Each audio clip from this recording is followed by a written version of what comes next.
교재 안 갖고 왔어? 네. 아하, 그럴 줄 알고 뽑아놨어. 자, 그래서 오늘은 실제로 이제 그 수업 내용 자체는 아마 한 1시간 정도면 끝이 날 거예요. 알겠죠? 1시간도 좀 안 걸릴 수도 있고, 그래서 끝이 날 거고, 그래서 수업을 마무리하고 현재 뭐 들어보니까 뭐 새로 나온 자료나 이런 건 없다고 하더라고, 그지? 그래서 일단 요 부분을 하면은 일단 너희들 학교 자료는 웬만한 건 다 하지 않을까 싶기는 해요. 알겠습니까? 그래서 요거 하고, 그 다음에 쉬는 시간을 가진 다음에 어제 있었던 수능을 우리가 한번 풀어볼 거예요. 알겠습니까? 고1부터 수능도 자꾸 풀고 하는 연습을 해야 돼. 특히 최상위권으로 나가려면은 이제 고1 때는 1때도 가능하면 뭐 수능까지도 고3 거까지도 좀 풀어보고, 그 다음에 이제 고2 때는 이제 뭐 상관학교 거도 좀 풀어보고, 그 다음에 강남 같은 경우는 이제 최상위 학생들 같은 경우는 이제 고3 되면은 피셋이나 리트 같은 걸 풀거든요. 그래서 피셋 리트가 우리가 이제 일반적으로 하는 여러분들이 풀 수 있는 지문형 문제 중에 제일 어려운 유형의 문제들이에요. 그래서 리트 같은 경우가 이제 법학 적성 시험이고, 피셋이 이제 6급 이제 공무원 시험에서 나오는 내용들인데, 아마 국어 지문 해석하는 문제 중에서는 가장 어려운 문제들이 될 거예요. 알겠죠? 그래서 이런 것들도 나중에 손을 댈 수 있을 정도가 되면 여러분들은 천하무적이 될 거예요. 알겠지? 자, 그래서 일단 오늘은 먼저 요 교과서 본문 심화학습 첫 번째 글이죠. 그렇죠? 바로 석보상절에 있는 글부터 한번 살펴보도록 합시다. 준비됐습니까? 그렇죠? 자, 석보상절 보도록 합시다. 자, 왕이 니라샤데라고 돼 있죠. 자, 여기서 왕이 할 때 이, 그죠? 역시 주격조사를 사용을 하는데, 여기서 왕이라고 하는 낱말 자체가 밑에 종성 받침이 있잖아요. 그렇죠? 그러니까 어떻게 자음 모음 형태의 이를 사용을 하고 있습니다. 알겠습니까? 자, 그 다음 니라샤데 같은 경우도, 자, 요거는 굉장히 몇 번 나왔었죠. 그쵸? 이것도 역시 니라다. 여기에 샤. 그 다음에 아가 사실 생략되고 이제 대가 온 요런 형태거든요. 자, 여기서 이 샤 같은 경우는 주체 높임의, 그쵸? 선어말 어미에 해당하는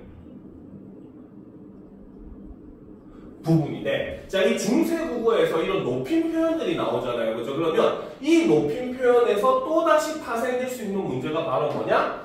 요 높임 표현의 선어말 어미를 사용해서 누구를 높여주느냐? 높임의 대상이 누구냐를 묻는 경우도 굉장히 많아요. 알겠죠? 그래서 예를 들어서 뭐 이런 류의 글을 했을 때 높임 표현에 다음 밑줄 쳐놓고 다음 중 높임의 대상이 다른 하나를 고르시오 같은 그런 문제도 굉장히 자주 나오는 편이에요. 알겠죠? 그래서 여기서는 지금 주체 높임의 선어말 어미를 사용을 하고, 여기서 높이고 있는 높임의 대상은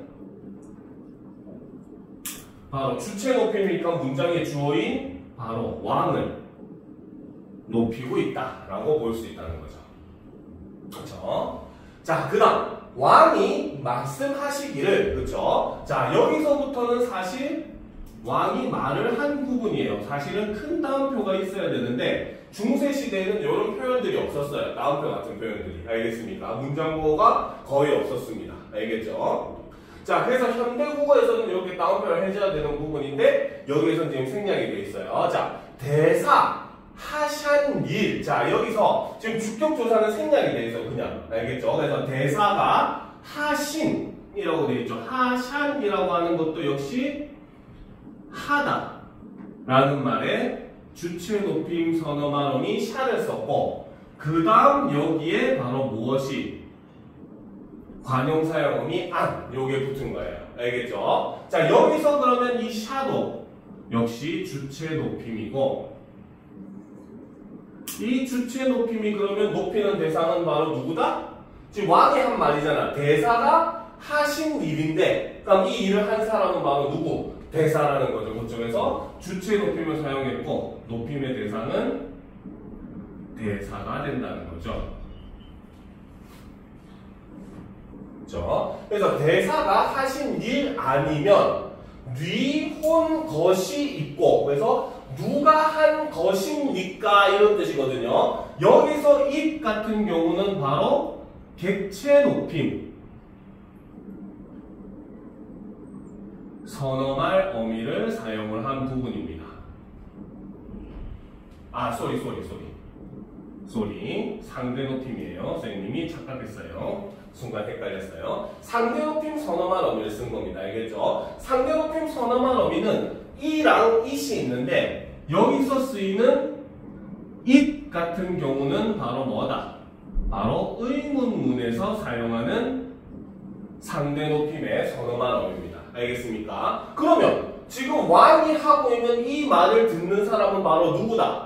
대사하신 일이 아니면 누가 한 것입니까? 라고 해서 지금 왕의 말을 듣는 사람은 역시 대사죠. 그렇죠? 그렇기 때문에 여기서도 높임의 대상은 역시 대사입니다. 그죠? 자, 그러니까 이런 형태만 딱 보더라도 지금 높임 표현이 니라샤데, 하샨, 잇 이렇게 세 개가 쓰였는데 높임의 대상이 여기서 니라샤데만 왕을 높였고 나머지는 대사를 높이고 있다. 이런 부분으로서 구분이 가능하다는 거죠. 자, 그리고 여기서 고 같은 경우는 바로 의문형 어미를 지금 사용을 하고 있습니다. 자, 그럼 또 보도록 합시다. 자, 선인이, 자, 여기서도 역시 주격 조사를 사용을 했는데 받침이 있으니까 바로 뭐다? 이응, 그죠? 자음 모음의 이 형태를 주격 조사로 쓰고 있죠. 그죠? 그 다음, 살바데. 자, 여기서 우리가 지금 모습을 보면은 지금 순경은 비읍을 쓰고 있어요. 이번 수능 문제에 요 문제가 나왔습니다. 알겠습니까? 바로 살바데라는 표현이 시대에 따라서 어떻게 변했는가 하는 수능 문제가 나왔기 때문에 이 더군다나 여러분들이 좀 이따가 수능 문제를 또 풀어보는데 하나 좀 더 의의가 있을 거예요. 알겠죠? 그래서 여기서 보면 살바데라고 해서 순경은 비읍을 사용한다라는 것 통해서 우리는 이 글이 15세기에 쓰인 글이다라는 걸 알 수가 있다는 겁니다. 알겠습니까? 16세기에 들어오면서는 순경은 비읍이 초에 사라지게 돼요. 알겠죠? 자, 대왕하. 자, 여기서 하라고 하는 것은 높임의 혹격조사입니다.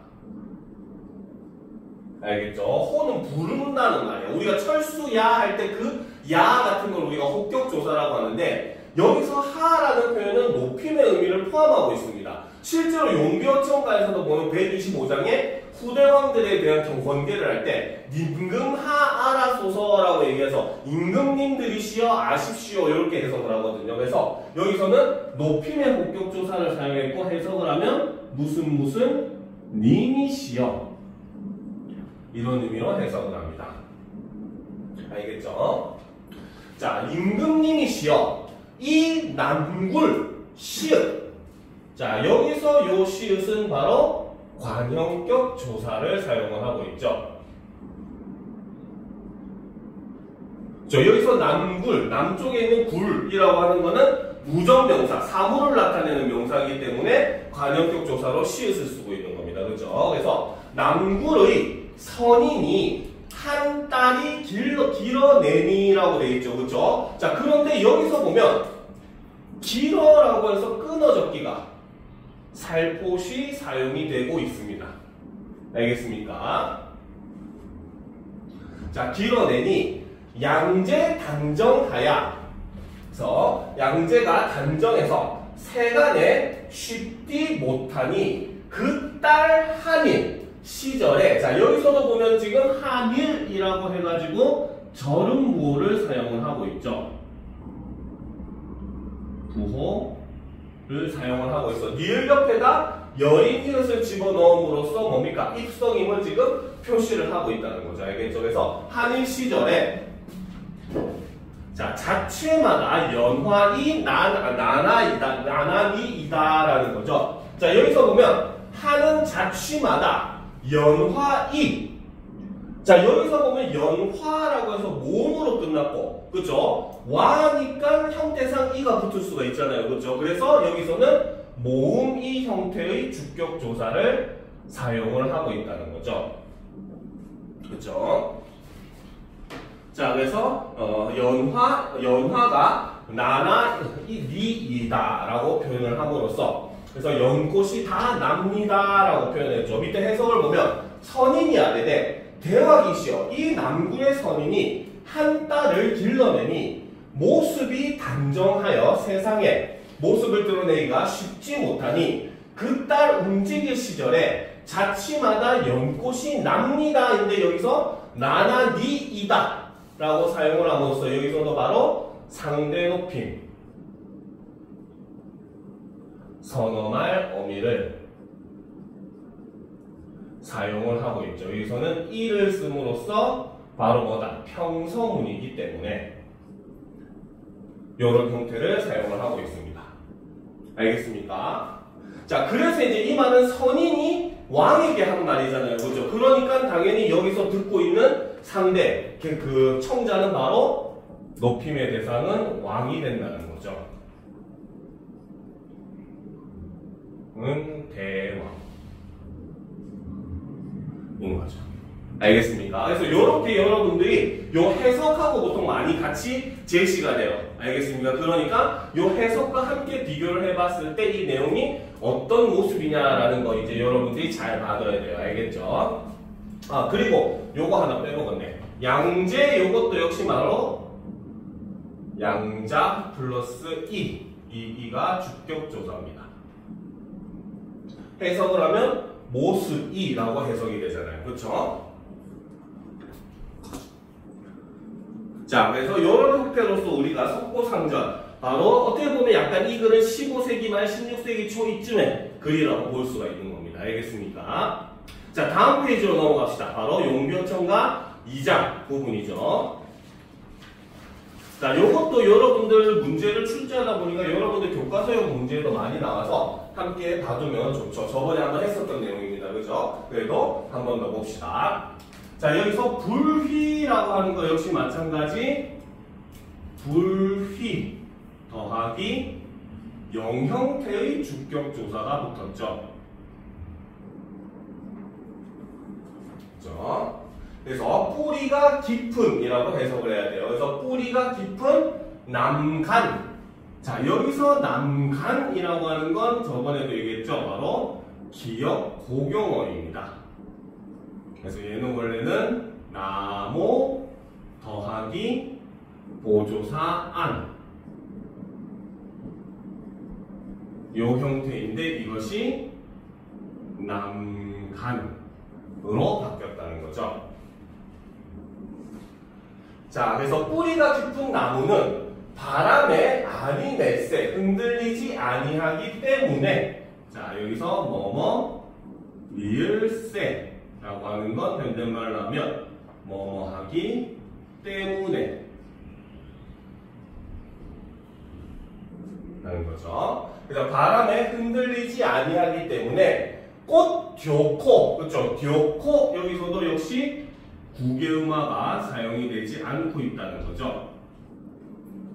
그렇죠? 그래서 꽃이 좋고 여름 하나니 열매가 많으니라는 거죠. 그래서 여름이라고 하는 건 바로 국어의 역사성, 그 중에서도 의미 이동을 우리가 볼 수 있는 부분이죠. 그렇죠? 그래서 여름이라고 하는 거는 중세에는 열매를 나타냈는데 이것이 현대에는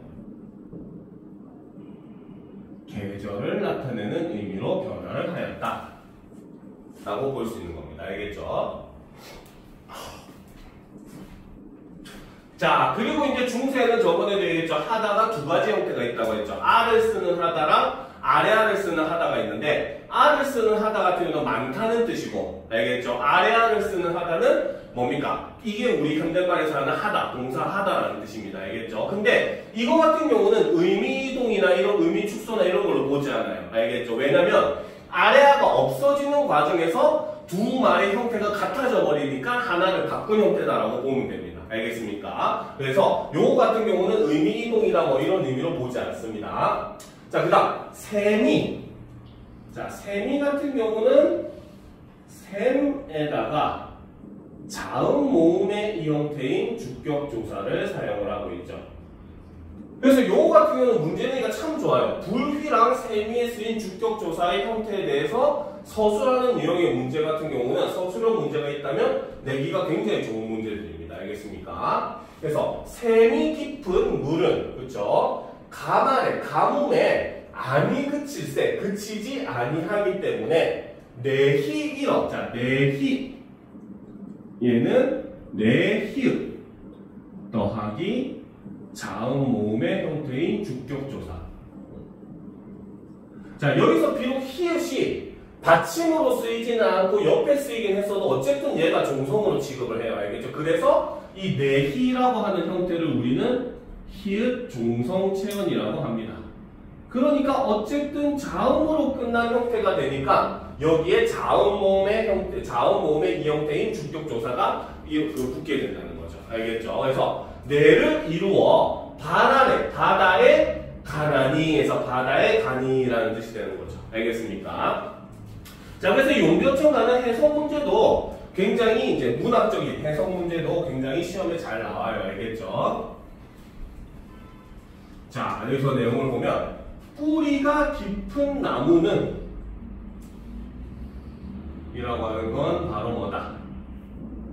기초가 튼튼한 나라를 나타내죠. 자, 그래서 이 뿌리가 깊은 나무는 바람에 흔들리지 아니하기 때문에 꽃이 좋고 열매가 많다. 바로 문화의 융성을 나타내는 부분이다 라고 볼 수 있습니다.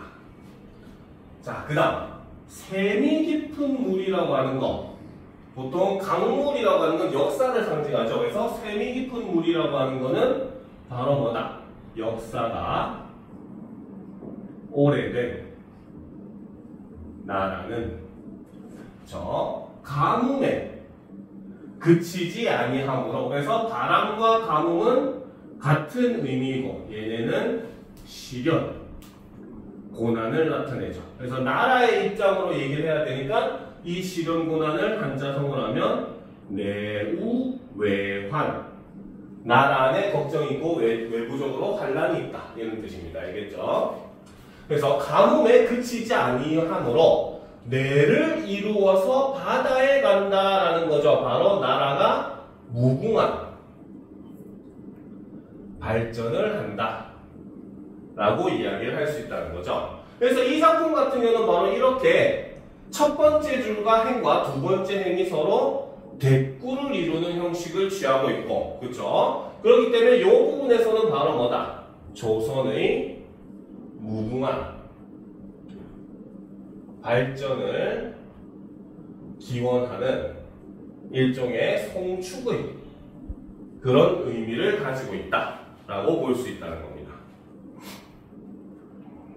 알겠습니까? 그래서 용비어천가까지도 어떻게 보면 우리가 15세기 국어의 모습을 볼 수 있는 글이었어요. 알겠죠? 그런데 지금 이제 남아있는 동국신속 삼강행실도라는 글은 임진왜란 이후에 우리나라에서 이제 삼강행실도라고 하는 작품이 3번 출간이 돼요. 알겠죠? 자, 이름에서도 알 수 있지만 삼강행실도 그림입니다. 그림 원래는. 알겠죠? 근데 그림인데 한 편의 이야기를 그냥 한 장의 그림에다가 다 표시를 해가지고 이걸 통해서 이제 유교적인 그런 충, 효, 그 다음에 뭐 그 절개 이런 것들을 이제 그림으로서 표현을 해가지고 백성들은 왜 글을 모르잖아, 그렇지? 그러니까 백성들에게 이제 책으로 편찬을 해가지고 백성들이 이런 유교적 덕목을 지켜야 된다. 이런 것들을 알리기 위해서 만든 책이 삼강행실도였어요. 알겠죠? 근데 이 삼강행실도가 3번 이제 출간이 되는데 마지막에 있는 동국신속 삼강행실도가 바로 임진왜란 이후에 거의 17세기, 18세기 와서 출간이 됩니다. 임진왜란 이후에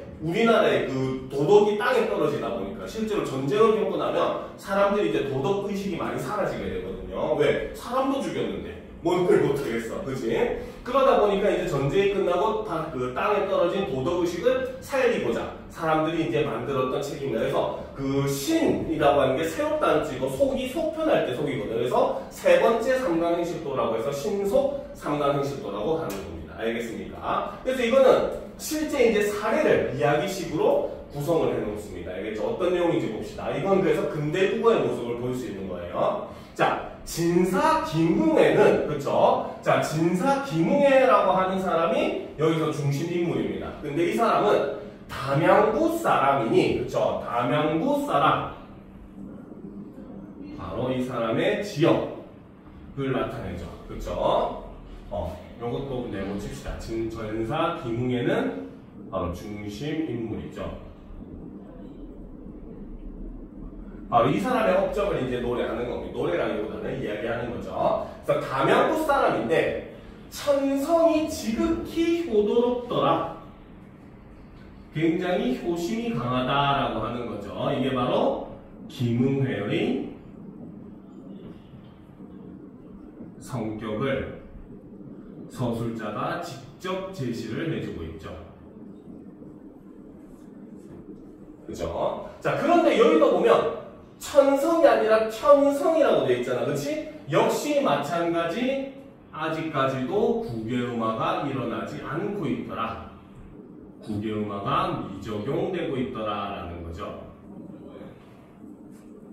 그죠? 자, 그래서 어떻게 이제 효도를 다했는지 봅시다. 아버지 상사의, 그죠? 그 무덤에 심묘살이를 하니 일향과 마을 사람이, 자, 여기서 마을, 그쵸? 자, 여기서도 우리가 보면은 원래는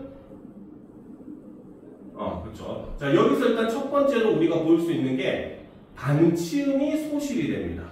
원래는 마잘 요런 형태를 취했어요. 알겠습니까? 자, 그런데 두 번째 거기다가 아래아라고 하는 양성모음에 으라고 하는 음성모음을 쓰고 있잖아요. 그렇죠? 그렇기 때문에 모음조화 역시 혼란스러워진다는 거죠. 16세기부터 점차 모음조화가 혼란스러워지면서 거의 근대 국어 오면서는 잘 안 지켜집니다. 알겠습니까? 자, 그래서 마을 사람이 효랄 잇갔더니, 그래서 효를 잇겠더니 그 어미랄 봉양호대, 그래서 그 어미를 봉양하는데 반드시 달며 만난 것으로, 자, 것으로, 요게 굉장히 중요하죠. 자, 것으로라고 하는 거는 원래는 것에다가 으로라고 하는 조사가 붙은 형태예요. 알겠습니까? 그런데 받침 시읒이 몇 번 쓰였어?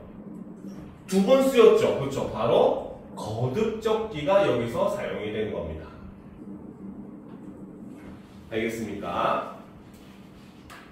그래서 달며 만난 것으로 받잡더라. 그렇죠? 여기서 잡, 바로 객체 높임 선어말 어미,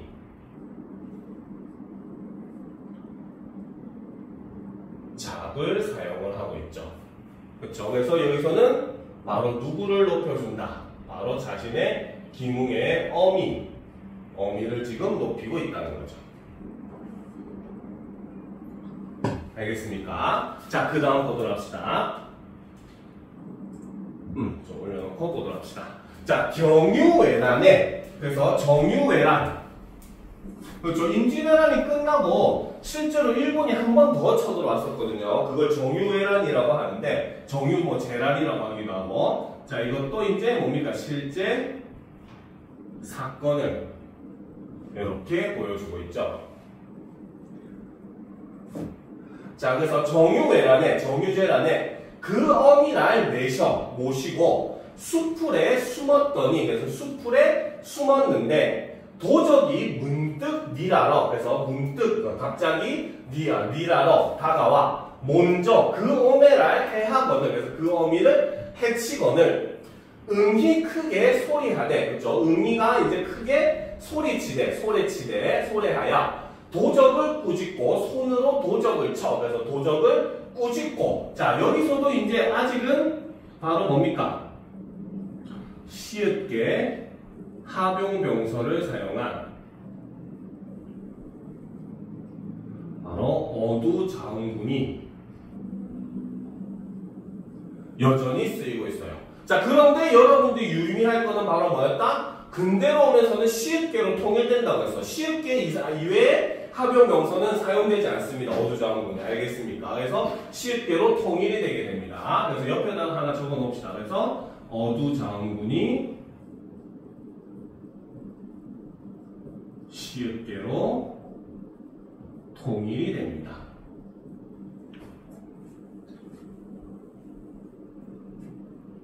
그래서 손으로 도적을 쳐. 그렇죠. 역시 마찬가지 구개음화가 사용이 되지 않고 있죠. 미적용이 되고 있습니다. 그래서 드대어, 그렇죠. 결국 어미로 더불어. 그래서 어미와 함께 한 가지로 죽으니라. 그래서 한 가지로 죽었더라라는 거죠. 지금의 상조에 정문하시니라라는 거죠. 자, 그래서 이 정문을 통해서 바로 뭐다? 이 정문은 김응회의 효를 기리기 위해 임금이 내리는 문을 이렇게 나타낸 겁니다. 그래서 임금이 예전에는 우리가 혹시 여러분도 관동별곡이라는 글 배운 적 있어요? 1학년 때? 관동별곡 배워본 적 있어? 너희 교과서에 들어있었던 걸로 기억하는데? 근데 안 배웠어? 관동별곡은 안 배웠어? 관동별곡에 보면 이제 중간에 이제 그 강릉대도호 풍속이 좋구나. 절효 정문이 절개와 효도를 칭송하는 정문이 골목골목마다 펼쳐져 있으니 버렸으니 해서 펼쳐져 있으니 이러거든요. 바로 그때 나오는 정문이 바로 요 정문인 겁니다. 알겠죠? 그래서 집 앞에다가 약간 요런 형태의 문이라고 하기보다는 살짝 일종의 앞문 앞에다가 요런 물건 일종의 비석 같은 나무로 된 거긴 하지만 이런 걸 세워주거든요. 그래서 이 사람은 이 집에는 이렇게 기릴 만한 인물이 살고 있다. 이런 걸 표시한 그런 내용인데 어쨌든 이렇게 김웅의 효를 이렇게 칭송하기 위해서 만든 동국신속 삼가행실도의 내용이고 여기에서 핵심은 바로 뭐다? 핵심 주제는 바로 효라는 거죠. 부모에 대한 효도. 알겠습니까? 그래서 요거를 담고 있는 글입니다. 그래서 현대국어로 오면서는 여러분들이 크게 막 지금과는 달라진 게 없기 때문에 알겠습니까?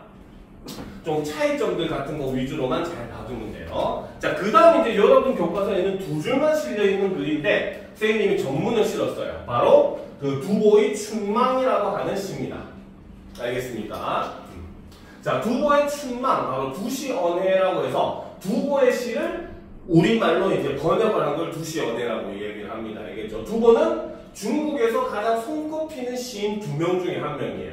두 사람이 같은 시대에 살았는데 한 명이 두보고 한 명이 이태백입니다. 알겠습니까? 두보는 별명이 시선, 시를 쓰는 시성, 시를 쓰는 성인이었고 그 다음에 이태백은 시선, 시를 쓰는 신선이었어요. 알겠죠? 왜냐하면 두 사람의 주제가 완전히 달랐어. 두보는 이제 춘추 전국시대 한참 이제 삼국지의 배경이 됐던 전쟁이 날마다 끊이지 않았던 그 시대를 살았던 사람이기 때문에 바로 국가에 대한 걱정, 나라와 가족에 대한 걱정 이런 것들을 시로 많이 썼거든요. 그러다 보니까 시를 쓰는 성인이라는 별명을 얻게 되고 반면에 이태백은 그 전쟁을 한참 하는 와중에 자연에서 논의는 그런 내용의 시들을 많이 썼거든요. 그래서 마치 신선과 같은 삶을 살았다고 해서 시선이라고 불렸습니다. 알겠죠? 그래서 두보의 시에서는 바로 그런 나라를 걱정하고 가족을 걱정하는 내용들이 많이 있습니다. 자, 그럼 봅시다.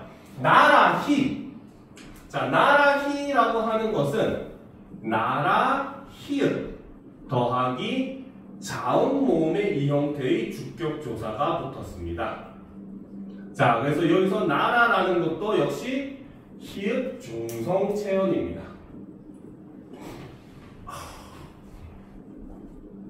알겠습니까? 자, 그래서 나라가 파망하니, 그렇죠? 파괴되고 망하니 매파 가람뿐 있고, 자, 뇌 동그라미 치고 가람 동그라미 칩시다. 그렇죠? 자, 일단 얘네는 두 개가 역시 바로 뭐다? 국어의 역사성. 그 중에서도 뭡니까? 의미 이동을 볼 수가 있다는 거죠. 형태가 근데 사실 변한 거예요. 알겠습니까? 순우리말이 한자말로 대체가 됩니다. 그래서 순우리말이 한자어로 대체가 되죠. 그래서 뇌는 산으로, 그쵸? 그 다음에 가람은 바로 강으로, 이렇게 대체가 됩니다.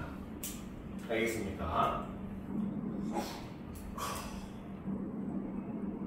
됐죠? 자, 그리고 여기서 맥화라고 되어 있잖아, 그치? 자, 맥화라고 하는 거는 역시 뇌히읗에다가 조사 과, 그렇죠? 연결의 의미를 가지는 조사 과가 쓰인 겁니다. 알겠습니까? 그래서 여기서 히읗과 기읗이 이제 자음 축약이 일어나서 맥화가 된 거예요. 알겠습니까? 그래서 히읗 같은 경우는, 히읗 종속지문 같은 경우는 이렇게 축약이 일어날 수 있는 경우에는 축약을 하고, 아예 쓸 수 없는 경우에는 생략을 합니다. 알겠습니까? 그래서 아까 우리가 뭡니까? 했었던 그 용교천가에서도 뭐 발 아래 뭐 이런 식으로 표현을 하잖아요. 그렇죠? 그래서 생략할 때는 또 생략을 하고, 알겠죠? 넣을 수 있을 때는 넣고 합니다. 알겠죠? 그래서 매와 산과 강만 있구나라는 거죠. 잣, 안, 봄에, 여기서 잣, 이것도 역시 국어의 역사성을 나타내죠. 이거는 현대말로는 성, 캐스를 나타냅니다. 알겠습니까? 자, 그래서 성안, 봄에, 봄이 오니 풀과 나무뿐 깊했도다. 그래서 풀과 나무만이 푸르구나라는 거죠. 알겠습니까? 자, 그래서 여기서는 지금 바로 이 두 줄에서는 바로 자연의 모습과 인간의 모습을 대조를 하고 있습니다. 알겠습니까? 그래서 자연에 해당하는 거는 뇌, 그 다음 가람, 그쵸? 그 다음에 풀, 그 다음에 나무, 요런 것들이 있고, 인간을 나타내는 거는 이제 나라, 그 다음에 작, 바로 성, 이런 것들이 인간을 나타내는 거죠. 그래서 자연의 무한성, 그렇죠? 불변성 이런 것과 인간의 유한성 요거를 대조함으로써 유한한 인간의 모습을 슬퍼한다라고 볼 수 있습니다. 알겠습니까? 자, 그 다음 봅시다. 시절을 감탄하니, 그래서 여기서 말하는 시절이 아까 얘기했었던 바로 뭡니까? 춘추 전국시대, 바로 전란의 시대다 라고 볼 수 있다는 거죠. 그래서 시절을 감탄하니, 자, 여기서 감탄한다는 거는 와 멋지다는 그런 감탄이 아니에요. 알겠습니까? 자, 여기서 말하는 이 감탄이라고 하는 것은 바로 비탄, 통탄 이런 의미로 볼 수 있겠죠. 그래서 시절을 참 이제 비탄하니 고지 눈물을 뿌리겠고 해서 꽃이 눈물을 뿌리겠구나라는 건데, 여기서 눈물 보면 니은 시읒 받침이 되어 있잖아요. 그렇죠? 자, 여기서 이 시읒도 일종의 바로 뭐다? 관용격 조사다. 혹은 여러분들이 이제 이거는 사이시읒이라고 볼 수가 있어요. 합성이 일어나면서.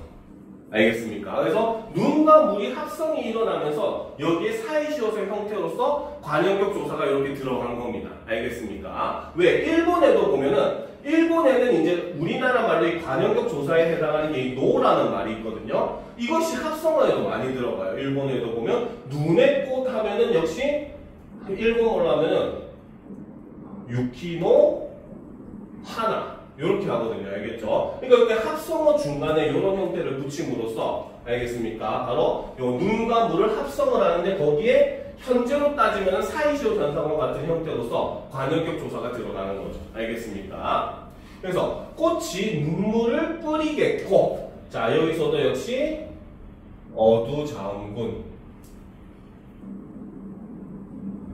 사용을 하는데, 역시 이것도 뭡니까? 동국신송, 근대국어라고 했잖아요. 그렇죠? 그러니까 당연히 시읒계가 통일되어서, 시읒계로 통일되어서 사용이 된다는 거죠. 알겠습니까? 그래서 눈물을 뿌리겠구나. 자, 여의였음을 바로 가족을 잃었음을 여의였음을 슬호니 슬퍼하니 새 말할 놀래노라라는 곳에서 여의였음을 바로 여기서 생략된 게 바로 가족을 여의였으니 그 여의였음을 슬퍼하니 저 새 마말 놀래노라라고 되어 있는데 이거는 사실 현대말로 해석을 하면 어떤 의미가 되냐면 우리가 속담에 보면 자라보고 놀란 것은 소뚜껑 보고도 놀란다라고 얘기하잖아요. 그렇죠? 그러니까 맨날 전쟁이 나서 빵빵빵빵 터지니까 새가 푸드덕하고 날아가는 소리만 들어도 놀래더라는 거야. 전쟁이 다시 또 싸움이 일어났나 하고 놀래더라는 거죠. 그래서 그거를 이렇게 표현을 한 겁니다. 알겠습니까? 자, 봉화. 자, 봉화라고 하는 것은 바로 전쟁을 상징하는 그러한 시어죠. 전쟁이 일어나면은 전쟁이 일어난 지역에서 산꼭대기 불을 피워가지고 빠르게 그 서울로 소식을 전하잖아요. 그죠? 수도로. 그래서 바로 그 봉화가 석 달을 미었으니 석 달 동안 이어졌대요. 바로 전쟁 기간이 3달 이상 현재 지속이 되고 있다는 거죠. 그렇죠? 그래서 석 달을 이어졌으니 집잇음서는 집의, 그쵸? 역시 이것도 관형격 조사를 쓰고 있죠. 그래서 집에서 오는 음서, 편지는 만근이 사도다. 만근보다도 갑지구나라는 겁니다. 알겠습니까? 그래서 만근보다 갑지다.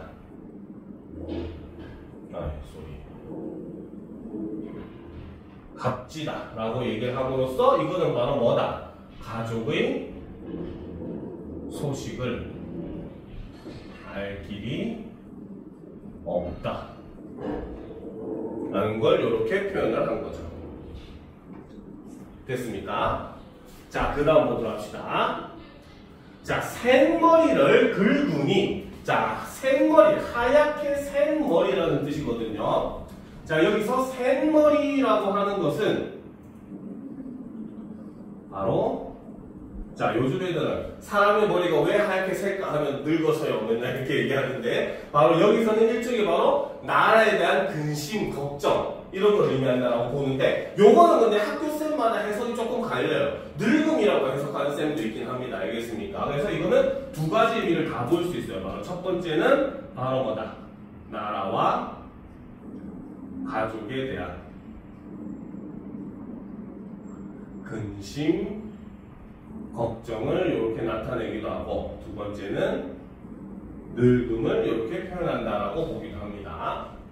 자, 그래서 샌머리를 긁으니 또 겨르니 그래서 또 짧아지니 끊어지니 이런 뜻이거든요. 여기서도 역시 어두장문의 시읒게만 사용을 하고 있어요. 그래서 또 짧아지니 다 빈혈할 이기지 못할 듯 하도다 해서 마치 이것이 비녀 하나조차도 이기지 못할 것 같구나. 머리가 다 빠져서. 그렇죠? 그래서 이것은 바로 뭐다?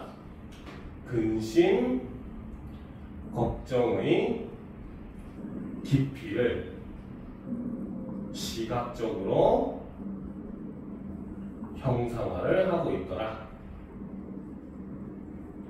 그래서 비녀 하나도 못 이길 정도로 머리가 다 빠졌구나. 그만큼 내가 걱정이 많구나 라는 겁니다. 알겠습니까? 자, 그러면 이제 마지막 독립식문을 보도록 합시다. 자, 이 독립식문 같은 경우는 여러분들이 꼭 알아둬야 될 게 바로 뭐냐면 이 글은 바로 1896년에 쓰이게 됩니다. 알겠죠? 근데 가장 크게 이 글을 여러분들이 유념해야 되는 거는 바로 뭐냐면 최초로 우리나라 최초로 띄어쓰기를 사용을 합니다. 그러면 그 이전의 글은 띄어쓰기가 없었다는 거죠. 알겠습니까? 자, 그러면 이제 보도록 합시다. 우리 신문이 한문은 아니 쓰고, 자, 안 쓰고가 아니라 아니 쓰고라는 거죠. 그쵸? 자, 요런 거는 바로 뭐다? 한문.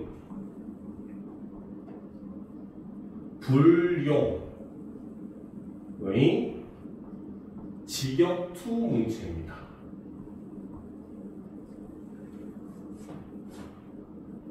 그래서 한문을 직역한. 우리가 영어를 직역할 때도 뭐 by 같은 거는 무엇에 의해 이렇게 직역하잖아. 우리말에서는 근데 그런 표현 잘 안 쓰거든요. 알겠습니까? 이 철근이 철수에 의해 휘어졌다 이렇게 안 하잖아. 그치? 그쵸? 자, 그래서 이렇게 직역도 문제를 씁니다. 그래서 우리 신문이 한문은 아니 쓰고 다만 국문으로만 쓰는 것은 그렇죠. 역시 여기서는 이어적기가 사용이 되고 있죠. 자, 그래서 국문으로만 쓰는 것은 상하 기천이 그래서 높은 사람, 낮은 사람, 귀한 사람, 천한 사람이 다복의 홈이라라는 거죠. 그래서 홈이다라고 하는 것도 하다라는 동사에다가 그렇죠. 그 다음에 명사형이 옴을 사용을 하고 있습니다.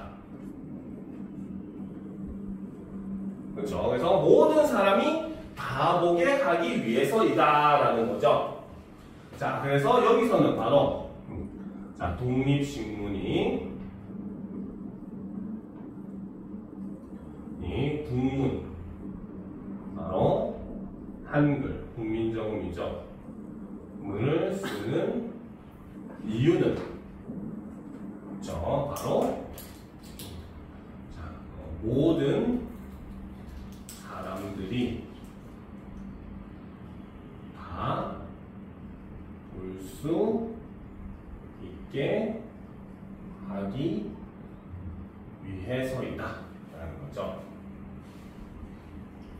자, 그래서 어떻게 보면은 그 국문을 거의 상용화 시켜가지고 신문으로 또 펼친 신문이 바로 독립신문입니다. 알겠죠? 자, 또 역시 여기서도 어두자음군이 사용이 되고 있는데 여전히 시읒개만 사용이 되고 있어요. 그래서 근대 국어에서는 시읒개로 계속 통일이 되고 있는 모습입니다. 그래서 또 국문을 이렇게 귀절을 떼었은즉, 그쵸? 그래서 귀절을 떼었었다.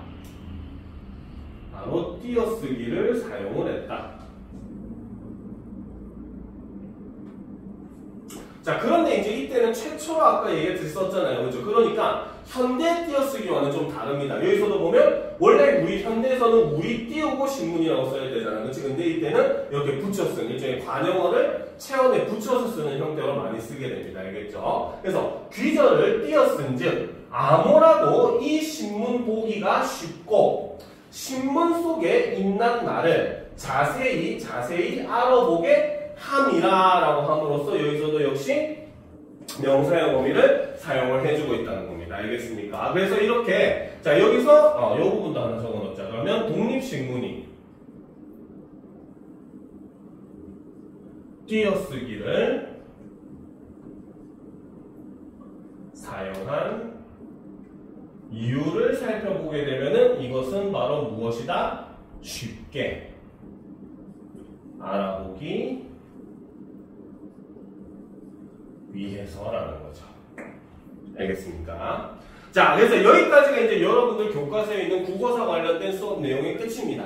알겠습니까? 여기에서 이제 우리가 문제 유형 같은 경우는 보통 두 가지로 나눌 수가 있어요. 근데 내신형 같은 경우는 아까 얘기했듯이 본문을 기반으로 시험 문제가 많이 나옵니다. 그래서 본문을 주어주고 그 본문에서 쓰인 여러 가지 중세 국어 문법적인 부분들을 묻는 부분, 그리고 중세와 여러분들 그 보니까 두시연애 같은 경우도 약간 근대 쪽이거든요. 그러다 보니까 중세와 근대 그런 차이점 이런 거 묻는 문제들 이런 것들이 많이 나올 가능성이 높다는 거죠. 알겠죠? 하지만 반면에 이제 좀 이따가 이제 수능 문제를 풀어보면 알겠지만 모의고사 유형의 문제 같은 경우는 한 문제 단위로서 그 문제 속에서 이제 중세 국어 문법을 현대 문법이랑 비교하는 그런 유형의 문제들이 많이 나와요. 그래서 모의고사 유형이랑은 조금 국어사 부분이 약간 유형 자체가 좀 많이 다릅니다. 내신형이랑. 알겠죠? 그래서 그런 거 유념을 하고 자 그럼 지금부터 지금 50분 정도 됐으니까 15분 정도 쉬고 8시 5분에 수능을 한번 풀어보도록 합시다. 네. 응. 근데 그 선택 과목 어떻게 해요? 어떤 선택 과목? 뒤에 선택 과목 있잖아요. 어떤 선택 과목? 수능이면 아 선택 과목은 당연히 엄매를 풀어야겠지? 근데 응. 왜? 엄매는 사실 언어 부분이 문법이고 매칭 부분은 화작하고 거의 비슷해. 그래서 크게 어려움이 없을 거야. 그러니까 선택은 화작을 선택해도 되고 엄매를 선택해도 상관없어. 여러분들 수준에 다 풀 수 있는 문제들이야. 왜냐면 국어사를 포함을 하고 있기 때문에. 알겠죠? 이거까지 하면은 다 풀 수 있는 문제거든요. 그러니까 둘 중에 하나를 풀면 돼. 알겠습니까? 하나를 풀면 되는데 이게 이제 뭐 여러분들이 막 딱히 어려워할 거는 없기는 해요. 사실 지금 화작문식으로 푸는 거랑 사실 거의 유사합니다. 언맨 같은 경우는 문법 포함되어 있고 거기에 매체 쪽은 사실 화작이랑 거의 유사한 형태를 취하고 있고요. 알겠습니까? 다만 오히려 사실 더 어려운 거는 문학 독서 부분이 좀 많이 어렵긴 해요. 여러분들 고1 수준이나 이런 것보다는. 알겠죠? 그래도 자꾸 어려운 거 이제 부딪히는 연습을 좀 많이 하면은 도움이 많이 될 겁니다.